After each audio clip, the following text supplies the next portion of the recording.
There are oases of comfort throughout the world. However, the Earth offers few pleasures for most of its inhabitants.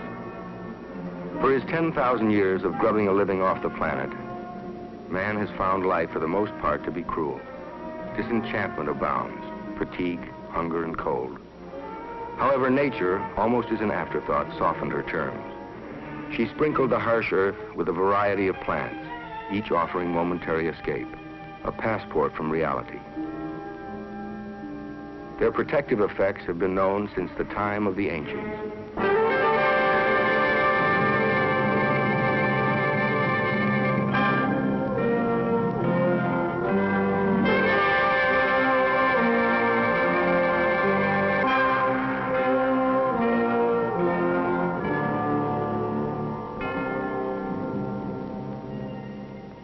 In virtually any of the hot countries of the world, where the soil is fertile, and farmers still employ the oldest methods of cultivation, flourishes a plant scientifically known as Papaver somniferum, more commonly known as the opium poppy. Its pods contain a milky fluid that for centuries provided the raw material for one of the most demoralizing and dissipating vices in the world. Known as far back as 4000 BC, use of opium historically centered on the Mediterranean. Eventually, Arab and Persian traders introduced the mystic wonders of the poppy to all the communities with whom they bartered. By the 16th century, India was cultivating it. In the 17th century, China discovered the euphoric delights that came from smoking it. Opium dens, set back in sinister alleys, flourished throughout the Far East. Even though millions of Chinese were thrust into moral and physical degradation, the use of opium was actually romanticized in literature by Edgar Allan Poe, Thomas de Quincey, and Samuel Taylor Coleridge, all brilliant writers, and each an opium taker. Its use had become such a problem in China that the emperor issued edict after edict forbidding its import. In spite of this, in the 1800s, British and American sea captains bought shiploads of opium at the great auctions in Calcutta and traded them illicitly at Chinese seaports. Then the emperor cracked down. In 1838, in one haul, he confiscated $6 million worth of opium from the British ships at Canton. England retaliated with a naval squadron, and the notorious opium wars were on. Although she would be censured in the eyes of the world, the war enabled Britain to force a treaty, giving her the greatest port in the Far East, Hong Kong.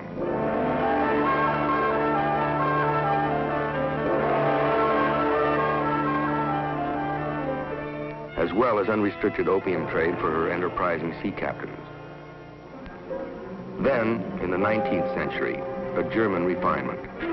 Through a relatively simple chemical process, raw opium was transformed into morphine base. In 1898, another refinement from Germany. From morphine base came the derivative, heroin. It took at least 60 centuries to bring poppy's euphoric effects from the cradle of civilization all the way to the opium pipes in Canton. But within only a few decades, modern science was able to funnel the poppy's impact straight into the central nervous system in one cool blast. Today, thousands of prisons and hospitals all over the world are crowded with patients who have experimented with the poppy's final derivative and who have become addicted to it. Its astronomical profits on the street corners of the Ginza in Tokyo, the Piccadilly Circus in London, and the Great White Way in New York have made it the world's #1 illicit commodity. A deck of heroin sold on a metropolitan sidewalk is the final transaction in a long series of closely guarded, clandestine operations. Charles Siragusa, former Deputy Commissioner of Narcotics, has first-hand knowledge of all of them. The illicit narcotic traffic, the route of it is not quite as complex as it would appear. Turkey still remains as the principal source of the raw material, which is opium. The opium is then processed into morphine base, sometimes in Turkey, other times in Syria and Beirut and Lebanon. The French now have control of the Lebanese market. They've been associated with them in all sorts of illicit international rackets for many years. The Lebanese sell the morphine base to the French. These French Corsicans, who have had traditional ties with them for many, many years, arranged for the smuggling of the morphine base into France. Marseille is the capital of the Corsican underworld for all of France. Once in Marseille, chemists take over, converting morphine base into heroin. This is the most difficult phase of the entire industry. Skilled chemists are not easy to find. A Turkish farmer sells 10 kilos of raw opium, or about 22 pounds, for $350 on the black market. Through conversion, it is reduced to 1 kilo of heroin, now worth $3,500. Now they've got to sell the heroin. The ones with the customers in the United States are the mafia hoods, mostly in New York City, Chicago, the West Coast. Heroin, in its relatively pure form, enters the United States in a variety of ways. The port of New York is by far the most common route and is the main target for Narcotic Bureau investigators working hand in hand with customs inspectors. An estimated 2 tons of pure heroin is annually smuggled into the States, and it's considered a good year when the inspectors manage to intercept 100 pounds of it. Smuggling is a fine art, and the Corsicans are considered to be the finest practitioners in the world. Today, the automobile is a favorite hiding place, and there is hardly a part of the chassis or body that is not, at one time or another, offered concealment for big heroin shipments. A second major port of entry into the United States is the Mexican border. This is the main entrance for illicit marijuana shipments, but a good supply of heroin slips through as well. We are in our vault in which all the marijuana and heroin which is seized is stored until the criminal case against the defendants is terminated by federal court action. This contraband is concealed in most ingenious ways, in vehicles and on persons. In fact, you can name a place that you feel contraband could be concealed, and I can cite you an instance where we have found it there. Some months ago, we encountered a young fellow entering the United States from Mexico eating an ice cream cone. A search revealed that he had an ounce of heroin concealed in the ice cream cone. In this area, we also have a number of yachts, some 5,000 private yachts based in this area, all of which have the facility or capability of going to Mexican waters. This poses quite a threat, as do the increasing number of private aircraft crossing the international boundaries.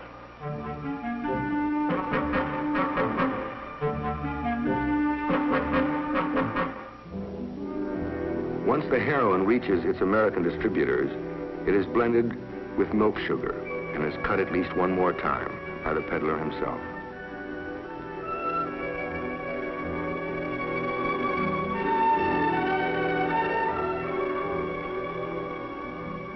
The heroin strength is now only 5%, normal for the retail market. Each packet or deck will sell for $5. Thus, the original 22 pounds of raw opium, sold by a Turkish farmer for $350, is eventually worth on the sidewalks of Manhattan over $410,000, and in a panic, $500,000.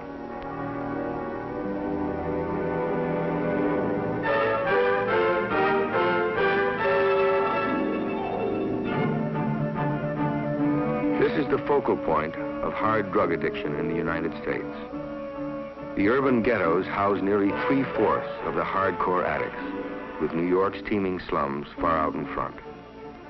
The traffic starts in Manhattan. It's more readily obtainable in Manhattan, especially in the Harlem area, up around Lexington Avenue, from about 97th through around 135th Street, 116th Street, running east to west completely, 125th Street, and so many other spots. Probably take me all day to name them all. America's known heroin population of over 60,000 collectively shoots nearly 2 tons of opiates a year. More than half live within the tenement shadows of Harlem and the Bronx. When I first came to East Harlem in 1948, it was primarily a large Italian and Puerto Rican community. For our part, as far as the kids or the adolescents were concerned, it was constant warfare. There were many, many gangs. And it might be said that gangs were the main problem in East Harlem then. There was much bloodshed, and the ironic thing is that the only thing that united Italians and Puerto Ricans together was the use of drugs.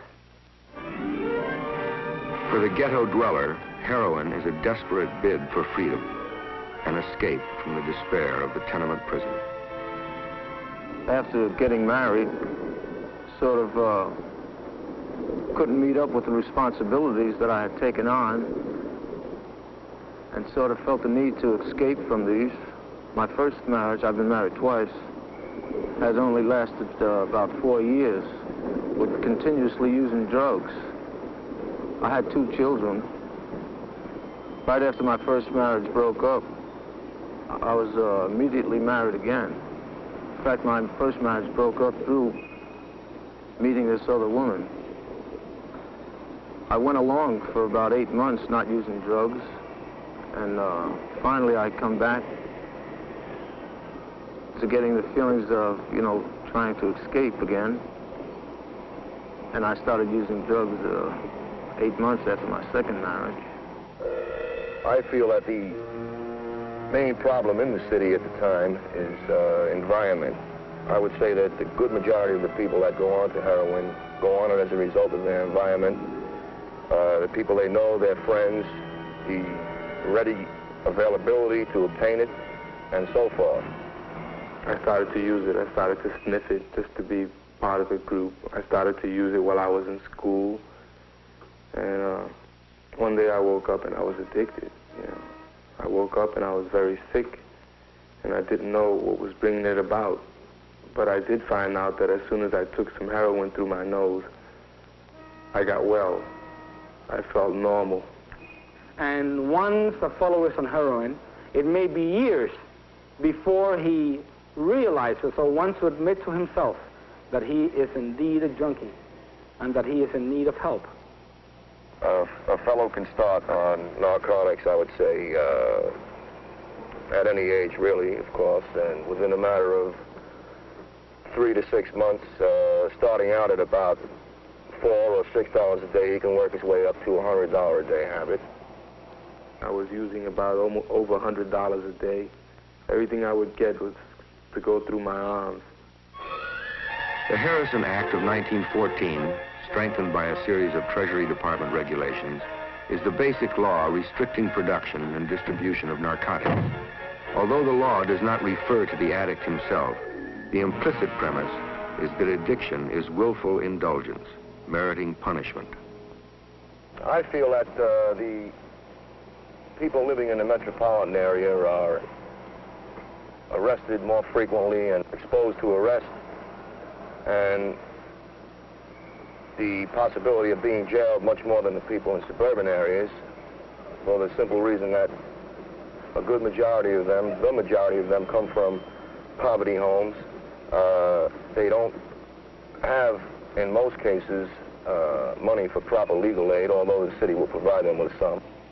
What about you? Let me see what you look like. What are you doing with the needle in your hand now? Possession alone is sufficient evidence for conviction. Users, anticipating raids, frequently conceal their day's supply in a toy balloon, keeping it in their mouth. If apprehended, they swallow the evidence, knowing that they can retrieve it later. Are under arrest for unlawful possession of needles and unlawful possession of heroin. Following World War II, hard drug use, particularly among young people, was on the upswing. Public reaction surged. resulting in more stringent controls, stiffer penalties. The 1956 Narcotic Control Act spelled out the most severe and inflexible set of laws ever put on the federal books. Penalties for possession were only slightly less than those for selling.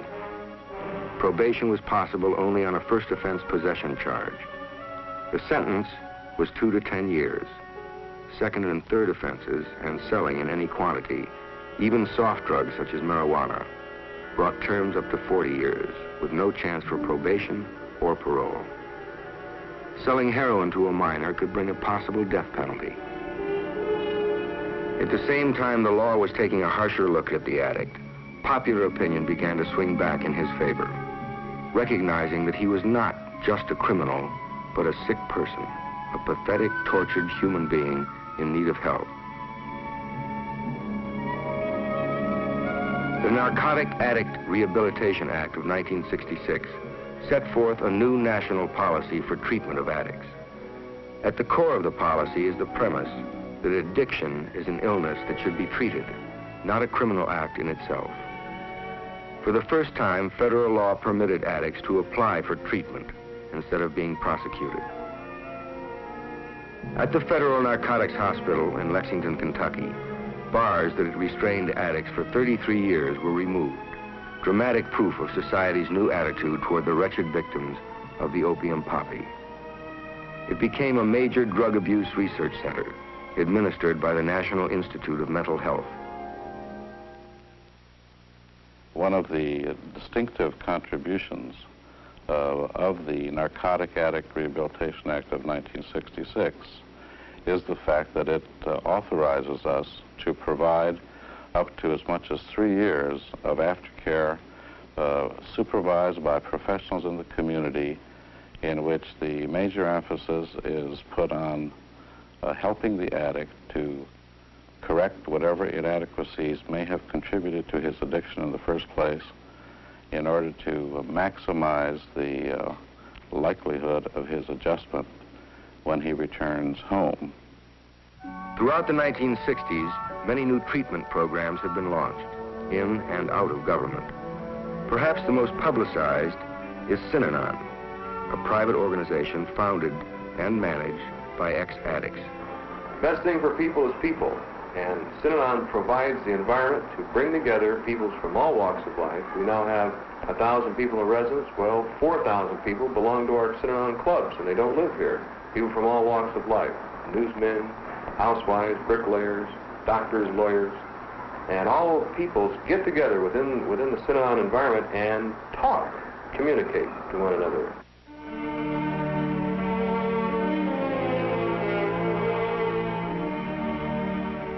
Some programs take their philosophy right to the center of the action, in the ghettos where drug abuse is rampant. Exodus House. Here, ex-addicts who have begun to remake their lives work closely with narcotic patients, right in the community where the drugs are pushed and used.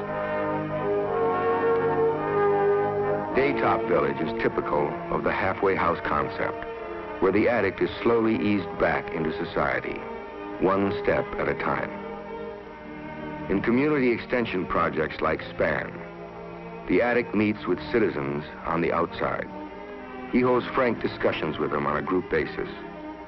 When he returns to his community, he is more than just a law-abiding taxpayer. He is a civic leader, a doer, an activist.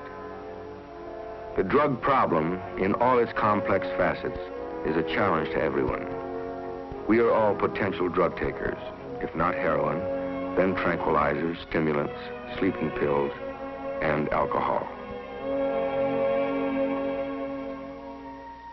Even if we live in the country's finest communities, our children, at this moment, may be experimenting with marijuana, hallucinogenics, amphetamines.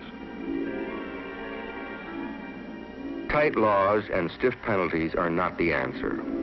A former narcotics commissioner admitted that the mass flow of hard drugs into the United States could not be stopped even by the collective enforcement of the customs inspectors, all the Treasury agents, the FBI, and the combined strength of all the armed forces. There are essentially two ways to reduce the problem. First, by attacking it on the user's end. Continued research and public enlightenment will increase our understanding of the addict and his compulsion to escape through drugs. Secondly, beyond attacking the problem on the user's end, we must, in a concert of nations, attack it on the other end, the source. The plant itself, whether a poppy, Indian hemp, or the cocoa leaf, is grown out of economic necessity by farmers who are native to a land that offers little. The ever-existent black market price tempts the registered growers to overproduce, to conceal a part of their legitimate harvest and place it on the worldwide illicit markets. Studies sponsored by the United Nations have shown that in each country there is a practical and profitable alternative to the narcotic harvest.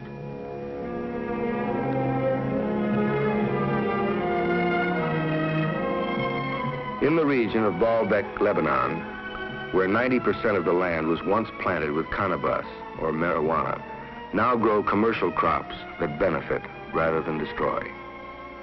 Nature's strange gifts, which Thomas de Quincey called the abyss of divine enjoyment, have been with us for 60 centuries. But only in the last 60 years have we released the truly lethal derivatives.